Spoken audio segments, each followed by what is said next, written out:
આજે મામલતદાર કચેરીમાં અમે મામલતદાર સાહેબ તેમજ ખેતીવાડી અધિકારીને આવેદનપત્ર કોંગ્રેસ તરફથી આપવામાં આવ્યું છે. એમાં આ ભાવનગરમાં જે લઠ્ઠાકાંડ થયો છે, આ લઠ્ઠાકાંડ એના લીધે થયો છે કે દિલ્હીમાં તડીપાર ગૃહમંત્રી હોય અને અહીંયા ગુજરાતમાં 7 ગૃહમંત્રી હોય.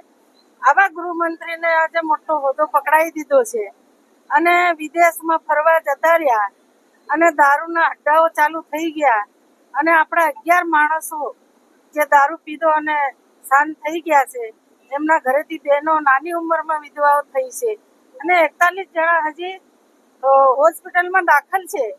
ત્યારે હું હર્ષ સંઘવીને કહેવા માંગુ છું કે આમ તો બહુ ટાઈફા કરો છો, આમ તો બહુ મોટી મોટી વાતો કરો છો, પણ જ્યારે આ લોકો મરી ગયા છે એ દારૂ ક્યાંથી આવે છે, ક્યાં બનાવવામાં આવે છે અને કોના કહેવાથી બને છે.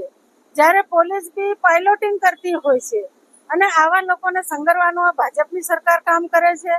ચૂંટણીઓમાં બી આ ભાજપની સરકાર અને દારૂના અડ્ડાવાળાથી જ જીતે છે. છેલ્લી 2 નાઇટમાં એમની ગાડીઓ ખાલી થાય છે ત્યારે એમના પોલીસ જાતે પાયલોટિંગ કરતા હોય છે. ત્યારે દારૂના અડ્ડાવાળાના લોકો સાવરવામાં આવે છે.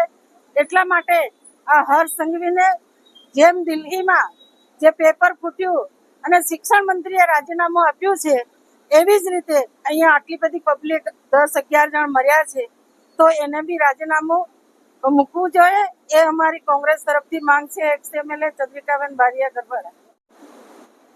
આજે ખેતીવાડી અધિકારી શ્રી અને મામલતદાર સાહેબને અમે આવેદનપત્ર આપવા આવ્યા હતા કે દાહોદ જિલ્લાની અંદર ખાતરની ખૂબ શોર્ટ પડે છે.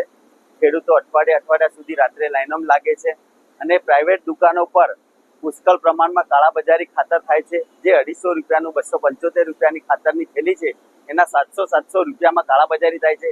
અહીંનું ખાતર મધ્યપ્રદેશ ને રાજસ્થાનમાં ટ્રાન્સફર કરવામાં આવે છે અને દાહોદ જિલ્લાના ખેડૂતો આમ તેમ બહુ આખી રાત રખડે છે. આખી રાત બહેનો લાઈનમાં ઊભી હોય પણ ખાતરો મળતા નથી. એટલે આ ભાજપ સરકારને અમે કહેવા માંગીએ છીએ કે ખેડૂતોની તમે આવક ડબલ કરવાની વાત કરતા હતા, પણ આવક તો ડબલ નહીં કરી, પણ ખેડૂતોને ખાતર પણ પહોંચાડતા નથી અને આ કાળાબજારી થાય એને રોકો. અમે 1.5 મહિના પહેલા કલેક્ટરશ્રીને પણ આવેદનપત્ર આપ્યું હતું કે ખાતર નથી મળતું.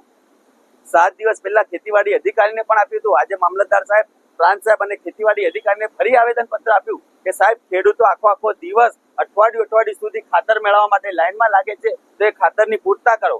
એની સાથે બીજું કે ભાવનગરની અંદર જે લઠ્ઠાકાંડ થયું એની અંદર 11 જેટલા લોકો મરી ગયા દારૂ પીને. તો આ ભાજપની સરકારની અંદર દારૂ ક્યાંથી આવે છે? દારૂના હપ્તા ક્યાંથી પોલીસ વાળા લે છે અને ખુલ્લેઆમ દારૂ વેચાય છે? તો આ બંધ થવું જોઈએ. દાહોદ જિલ્લામાં લઠ્ઠાકાંડ ન થવો જોઈએ. દાહોદ જિલ્લાના તમામ દારૂના અડ્ડા બંધ થવા જોઈએ અને પોલીસ ડિપાર્ટમેન્ટ જો આ દારૂના હપ્તા લેતા હોય તો એમને પણ કડકમાં કડક સજા થવી જોઈએ એવું અમે આવેદનપત્ર આપ્યું છે. અને 2 દિવસની અંદર ખેડૂતોને ખાતર ન મળે તો આજ પ્રાંત ઓફિસની અંદર બેસી જવાના છે. એટલે અમે ઊભા થવાના નથી એવું કહેવા માંગે દાહોદ જિલ્લા કોંગ્રેસનો હર્ષદભાઈની નામ.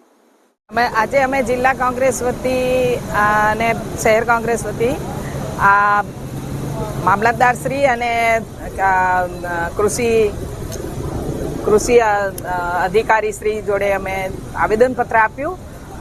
જે ખેડૂતોને અત્યારે ખાતરની જરૂરિયાત છે તો ખાતર મળતું નથી. ખાતર કાળા બજારમાં મળે છે.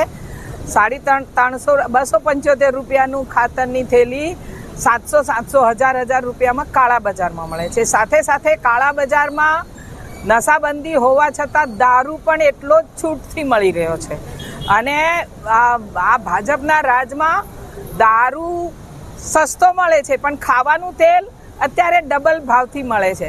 પેટ્રોલ ડીઝલના ભાવ તો સેન્ચુરી મારી ગયા હતા, પણ સાથે હવે એવું લાગે છે કે ખાંડ પણ જે 45 રૂપિયા કિલો મળતી હતી તો 65 થઈ ગઈ છે. થોડીક વારમાં એ પણ સેન્ચુરી મારી જશે.